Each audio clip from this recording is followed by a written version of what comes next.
In this video, I'm going to be diving into my DIY ghost computer projects. Not just the builds that worked, but we're going to go over the ones that exposed real problems that we're facing in 2026. The unfortunate truth is that privacy is almost impossible, but that does not mean that we should stop trying. We will talk about vulnerabilities most people ignore, the limits of software-based privacy, and why hardware always becomes the final battleground.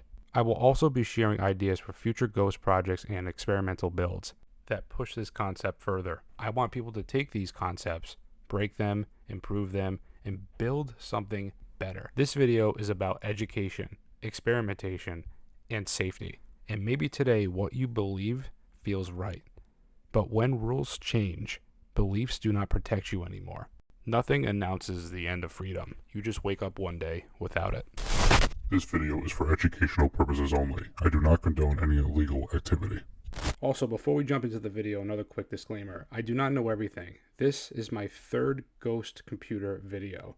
The whole point of this series is learning and sharing what I discovered along the way. With that said, let's get into it. When people talk about privacy, it's almost always focused on software, apps, operating systems, encryption, VPNs. But the truth is, the biggest threat to your privacy is not software. It's hardware. Your computer does not start with your operating system. It starts with firmware. It starts with chips that you cannot see, cannot inspect, and cannot turn off. Modern computers are filled with components that have their own processors, their own firmware, and their own rules. Network cards, CPUs, management engines, radio controllers all run code you never approved and cannot audit. It doesn't matter if you run privacy-focused OSs, encrypt everything, air-gapped your systems. If the hardware can't be trusted, the system can't be trusted. And when you connect that hardware to the internet, the risk multiplies instantly. A perfect example of this would be the Intel Management Engine. It is a separate system built into most Intel CPUs. It is not part of your operating system. It runs its own firmware, has its own processor, and starts before your computer even boots. This has deep access to system memory, hardware, and networking, and it cannot be fully disabled by the user. Intel says it exists for things like remote management and security features, but because it is closed source and runs below the OS, users have no way to audit what it actually is doing. This is just one of the examples of why my ghost computer builds kind of work around not trusting hardware. But there's another issue when it comes to networking, because this is where privacy really starts to break down. Your ISP is the main gatekeeper of your internet traffic. Every single packet of data going in and out of your home's connection passes through them first. No matter how careful you are, no matter what operating system you use, no matter how locked down your hardware is. VPNs and proxies help, but they do not make you invisible. Your ISP can see when you're online, how often you connect, how much data you use, where traffic is going at a high level, patterns in your behavior over time. Even if they cannot read the contents, metadata alone is enough to build a profile. That profile grows quietly in the background.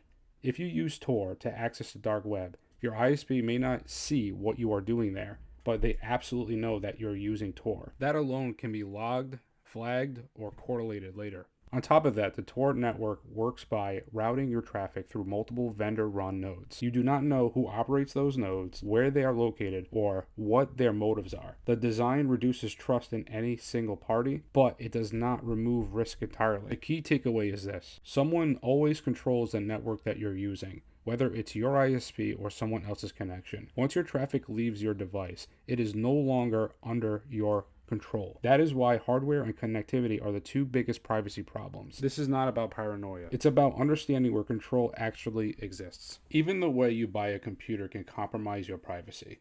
When you buy a computer online or from a major retailer, the purchase creates a trail.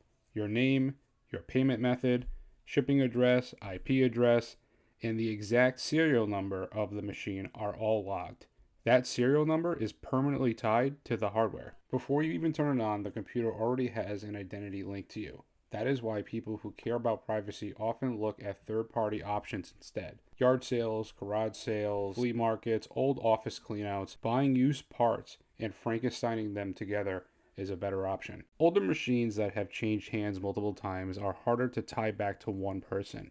Mixing parts from different computers breaks that clean ownership chain. That is how people end up building burner machines, not invisible, but less directly connected to a real identity from the start. Even then, nothing is perfect. You do not know if a Ring doorbell caught the sale. You do not know who logged the transaction. You do not know the full history of the hardware itself. That is the reality. Privacy does not start when you install an operating system. It starts when you acquire the hardware. Every decision before that point already shapes your risk. That is why the buying process matters more than most people realize. Now, with everything said, let's get into the ghost computer builds. All right, so I'm going to be labeling all these projects different names to help differentiate from them. So this is called the Ghost Project. So this one is just an old computer where you're able to remove the RAM from, and you're going to be using a Tails bootable drive to actually use the computer. A Tails bootable drive is a USB that runs a privacy-focused operating system called Tails.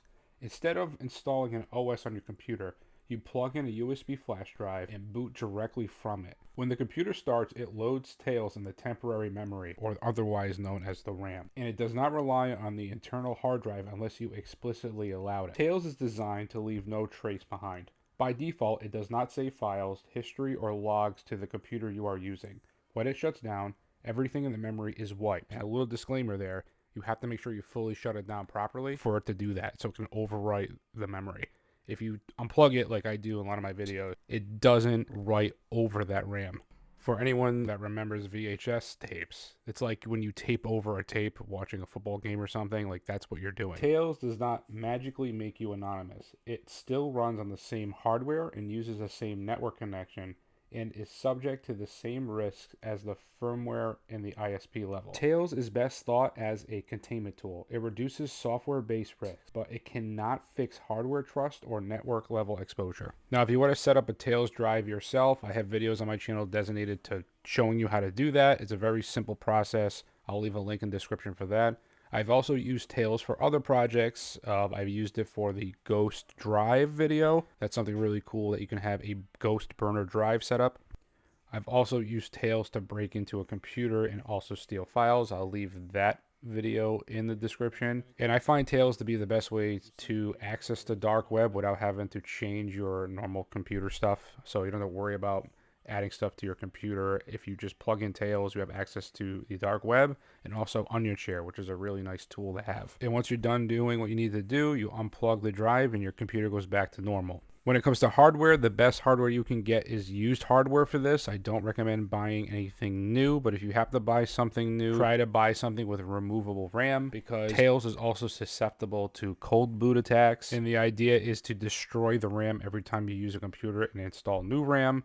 So you have a Tails computer with removable RAM that you can break, and you're still vulnerable to the other hardware stuff that you can't touch, but at least you get rid of anything in that temporary RAM. That's where you were doing everything with the OS. Now, I also recommend ripping out speakers, microphones, and cameras from the computer. Now, people say, oh, you can just turn it off or turn on the little slider, but I don't trust software to turn something off. I trust physically removing things. And believe it or not, you can use speakers as a microphone. There's a way to do that, so I might as well just remove it. Now, there's a company out there that makes computers where they have physical switches that cut the power off to the certain components of the computer if you're not using it. I would love to get one of these in the studio at some point, but they are fairly expensive. And I trust physically disconnecting something over software saying it's off. But for the cheap way for me is just ripping it out of the computer. And that's pretty much it for the Ghost project setup. Now we're going to move on to the next one. Now, this project is called the Headless Hitman. So I'm going to be using a headless operating system on a Raspberry Pi Zero 2W, but I'm going to be using this Crowview Note. This is not a laptop. This is just a monitor, keyboard, microphone, and speaker, and a mouse, all in one. But I'm going to be doing some modifications to it. I'm going to be removing the speakers and the microphone. First thing I'm going to do is remove the speakers. There's one on the right and one on the left. I'm going to remove the one on the right first. Now, the speaker on the left is a little harder to get out. The wire is kind of tucked in underneath the battery. So you're going to see me here rip out all of that. And I know I said this before, but the reason why I'm removing the speaker is that it could be used as a microphone. Speaking of microphones, on the top of the Crow view on the board here, you're going to see two connections here for the microphone. I'm just going to rip these out. Now on the Crow view note, the microphone and speakers have been removed. Now I'm ready to go with the project. Now you're going to need a micro SD card to put the operating system on the Raspberry Pi 02W, and if you're going to be doing it on the Raspberry Pi 5, so let me show you how to do that. Now you need to use something called Raspberry Pi Imager. I'll put a link for all this stuff in the description, and also a more detailed video on how to install an operating system on a Raspberry Pi 5 or 02W. And the reason why I'm putting a headless operating system on the 02W is that it's not strong enough to really handle a regular OS. And in this video, I ended up testing Parrot Security Headless and the Raspberry Pi OS Headless, and it worked pretty well. I was able to get Parrot Security OS to work after I figured out the login. Here's everything running in the background. And again, you can only use the terminal. There's like no graphical anything. It's just terminal based. And I like it because the point of this build is to have this burner computer that you put in between the target and yourself, and you just send a command to wipe it out. Now I was able to put Nmap on the Raspberry Pi Headless OS, and I tried Aircrack NG, that seemed to work, but things like Armageddon didn't work because it just didn't have enough graphical power to run it, but I was still able to do some basic stuff. Now, using the Raspberry Pi 5s is a lot better because it's just stronger. It can handle the full operating system, which is nice. But with the 2s, you can just snap it in half and walk away. Now, I tested a couple of varieties of this, and the one that I'm showing right now with the Raspberry Pi 2 with the battery is really cool. This has the headless once again. So my idea with this setup is to run it with another computer, but you can do it without it. I mean, you can just run it the way it is right now and use the terminal for everything.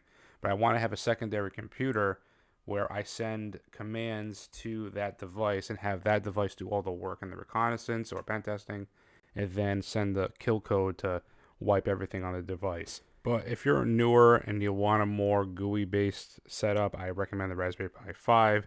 I would definitely upgrade to the 8 gigabytes of RAM and download Parrot Security or Kali. Both worked fine with this setup. This setup's really nice because you can fit your computer in your pocket, and the Crow View is more like a decoy because it's not a computer, but it looks like a laptop. Not a lot of people know that this thing even exists, and that we made our modifications to it. It helps with your privacy while you're using it as well. Now, what I would like to try in the future is to SSH into the headless one to see if I can actually do the setup that I want to do. I'm pretty sure it will work, where I can remote into the headless and then have that be the Hitman and then send the kill code to kill that device. And that's pretty much it for this project. So I'm going to move on to the last one here. Project Parasite is a ghost computer concept where I am not using my own main hardware to do actual computing. Instead, a separate host computer does all the work. I remotely view this screen and use a wireless HDMI link, and I control it with a Bluetooth keyboard and mouse from a different location. The key is separation. My device is only acting as an interface. The host machine handles the processing, the storage, and network activity. This is a very simple setup. In this video, I'm using a wireless HDMI system. I have shown this on my channel before when I did my DIY screen grab. What you are seeing in the background is a proof of concept. I have a piece of plastic where I mounted a display, a battery, and a Bluetooth keyboard and mouse. Now you're seeing me test this inside of my car, and the computer is inside in the studio, and I'm getting connectivity. But it is a little laggy, but I am, again, inside my car, and I'm using a very cheap Bluetooth mouse and keyboard. So I'm assuming if I had a better keyboard and mouse, I'd probably have even better range and capabilities. But the screen sharing with the wireless HDMI is really great. Now, I planned on building off of this concept in the future. During my last live stream, I kind of experimented with a portable monitor and a Bluetooth keyboard. I'm going to be putting it in the shell of one of those old laptops that I got, and I'm going to make it look like a laptop. Like, I'm going to make it, dress it up nice, but the screen I had currently is kind of broken, as you're going to see in a minute, but the proof of concept even shows here, where it's going to look like a computer and a laptop, a normal laptop, but it's only a screen being projected from the host computer and a mouse and keyboard that's connected to that computer. So it's like a computer, but it doesn't exist. It's just a monitor and input devices. It's a really good concept, but the exposing factor is that you need to put these implants in and set up the Bluetooth connection. I'm also going to experiment with some hacking gadgets with this as well, because I think I can manipulate a keyboard and mouse with some of them. and just use that plus that wireless HDMI to get this to work. And that's it for this video. I honestly believe a true ghost computer is almost impossible in today's world. Modern hardware, firmware, and networks are not built for privacy. They are built for control, convenience, and connectivity. These projects are not about achieving perfection. They are about seeing how close we can realistically get instead of pretending the problem does not exist. I want to know what you think. Which one of these concepts stood out to you? If you want to support the channel, consider becoming a member. Becoming a member really does help fund these educational free videos. Privacy is not about hiding. It's about having a place where power cannot reach you first. The moment every device watches, every network records, and every system remembers, freedom stops becoming something you have and becomes something you are allowed. Thank you for watching, and remember, safety is an illusion.